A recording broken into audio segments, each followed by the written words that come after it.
Well, welcome to our Friday fast. My name is Eric, and here at Core Church, we are in a very special season of fasting as we are taking time to celebrate 10 years as Core Church, 10 years of life change, 10 years of God doing incredible things here at Core Church. And we really believe that God is moving us from an Ezekiel 37 moment, the valley of dry bones, into an Isaiah 43 moment where we are experiencing new beginnings.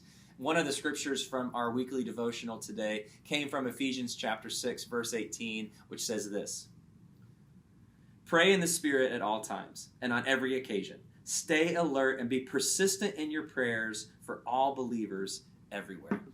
Paul is the writer of Ephesians, which was a letter that he wrote to equip and to encourage the early church. And he's encouraging us today to be persistent in our prayers. I love that word that he used, persistent. And as I looked at that word and as I looked at the definition of it, I learned a few things. And one of the things I learned is that to be persistent means to push through in spite of difficulty. So when that comes to our lives, when it comes to the things that we are praying for, this scripture encourages us to push through in spite of everything that we are experiencing. Another definition of that word persistent means to endure. I love that. Paul is encouraging us to endure in our prayers. Question I have for you is, who do you know that is far from God? Who do you know that is far from God? Maybe you've prayed for them, and maybe you've stopped. My challenge to you is to continue to be persistent. Endure in your prayers for that person that you know that is far from God.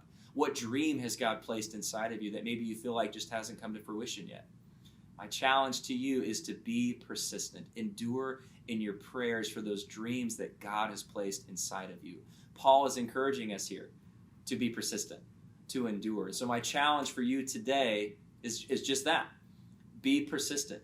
Endure in your prayers. And remember that God is always at work. I hope that challenges you. I hope that encourages you. And I hope you have a great rest of your day.